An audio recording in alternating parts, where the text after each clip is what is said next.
মানিকতলা বিধানসভার বিজেপি প্রার্থী তাপস রায়ের সমর্থনে চা চক্রের অনুষ্ঠানে দিলীপ ঘোষ। নিজেও বিধানসভার ভোটের প্রার্থী, তাঁর কেন্দ্রের ভোট হয়ে গেছে। এবার তাপস রায়ের প্রচারে দিলীপ ঘোষ। উত্তর কলকাতার কাঁকুরগাছি সুভাষ মেলা উদ্যানের কাছে মতিলাল বসাক লেনে চায়ের আড্ডা। আত্মবিশ্বাসী দিলীপ, তার কারণ হচ্ছে এই মুহূর্তে আমি একটু দেখানোর চেষ্টা করব তিনি যারা কর্মী সমর্থকরা রয়েছেন এই চা চক্রে তাদের সাথে কথা বলছেন, তাদের বক্তব্য শুনছেন, মূলত নিজের বক্তব্য নিজের অভিজ্ঞতা শেয়ার করছেন তাদের সঙ্গে। আগামী ভোটে তারা কিভাবে কাজ করবেন, মানে অর্থাৎ ভোটের দিন সামনে চলে এসেছে, এই কর্মী সমর্থকরা যারা রয়েছেন তাদেরকে কিভাবে কাজ করাবেন বা করবেন সেটা নিয়েই আলোচনা চক্র চলছে। কাজ করে দেখাতে হবে, এটা চ্যালেঞ্জ বঙ্গ বিজেপির কাছে।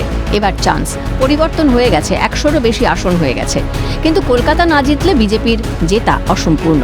তাই সতীর্থ প্রার্থীর সঙ্গে সাক্ষাৎ করলেন খড়গপুরের বিজেপি প্রার্থী দিলীপ ঘোষ।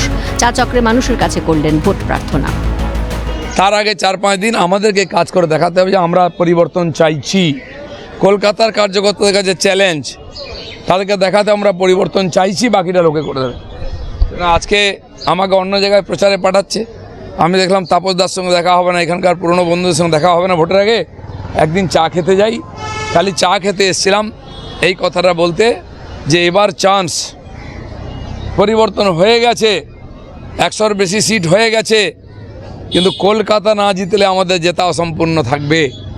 আর কলকাতায় আমাদের বরিষ্ঠ নেতা মাননীয় তাপসদা ক্যান্ডিডেট, এক কথায় যাকে চেনে, নামেতেই কাজ হয়ে গেছে। আমরা চাই সে লিডটাকে আপনারা বাড়ান। গত নির্বাচনগুলিতে পুলিশি মদতে দুষ্কৃতীরা রিগিং করেছিল, তোলাবাজ দুষ্কৃতীরাজ অব্যাহত। এবারে পরিবর্তনের পক্ষে মানুষ রায় দিচ্ছে, বললেন মানিকতলার বিধানসভার বিজেপি প্রার্থী তাপস রায়। তোলাবাজ দুষ্কৃতি রাজ রয়েছে এবং এখানে যা অসভ্যতা পরপর কয়েকটা নির্বাচনে হয়েছে, সেই মানুষগুলো যারা ভোট দিতে পারেনি বিভিন্ন নির্বাচনে, পুরসভা, বিধানসভা, লোকসভা, উপনির্বাচন, তো সেই সমস্ত চিন্তা করে হয়তো, এবং তারা নামবেও এবার ভোট দিতে। লোকসভাতেও দেখা গেছে অনেক রিগিং হয়েছিল এখানে, এবং সেটা পুলিশ এবং দুষ্কৃতী মিলে করেছিল। সেটা কি মনে হয় এবারে কন্ট্রোল করা সম্ভব? এবার নিশ্চিতভাবে কন্ট্রোল করতেই হবে।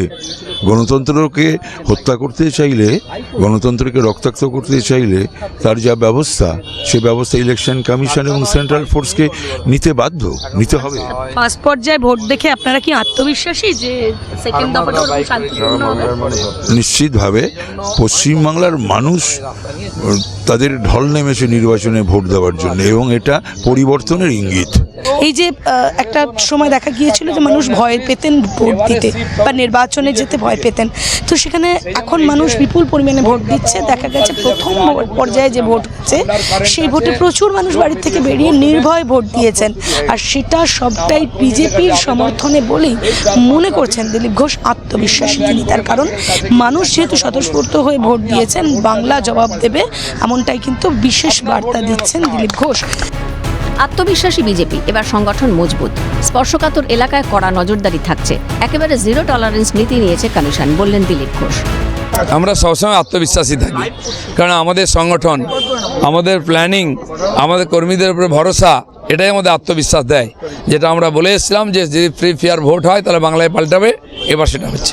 ফার্স্ট ফেজেও 2-3 ঘন্টার মধ্যে টিএমসি বুঝে গেছিলো ওরা হারছে, শেষের দিকে গন্ডগোল করার চেষ্টা করেছে, 2-1টা ছিটফুট ঘটনা ছাড়া কিচ্ছু করতে পারেনি, ঢুকিয়ে দিয়েছে ভেতরে। এবারে প্রথম ঘন্টা থেকে এমন টাইট হবে কলকাতা আশপাশে, কেউ নড়তে পারবে না, নড়তে চাইলে পিঠের ছাল খুলে যাবে। বহু লোককে তুলেছে, দরকার হলে আগে থেকে তুলে নেবে কমিশন। যারা দাগি আছে তাদেরকে নজরে রাখাবে, দরকার হলে তুলে নিয়ে বন্দি করে রাখবে, কোনো গন্ডগোল করার সুযোগ নেই। দিলীপ ঘোষ আরও বেশি আত্মবিশ্বাসী, তার কারণ হচ্ছে তিনি বলছেন প্রথম পর্যায়ে নির্বাচন দেখার পর তিনি আত্মবিশ্বাসী, দ্বিতীয় পর্যায়ে কমিশন এভাবেই শক্ত হাতে নির্বাচন করাবেন। ফলত আগামী দিনে কি হয়, মানিকতলা বিধানসভায় আর কোনো অশান্তি হয় কিনা সেটা অবশ্যই দেখার বিষয়। তবে এ ব্যাপারে অর্থাৎ জয়ের ব্যাপারে আত্মবিশ্বাসী দিলীপ ঘোষ এবং তাপস রায়। ক্যামেরায় সমীরণ হালদারের সাথে অভিরূপা হাজরা, ক্যালকাটা নিউজ।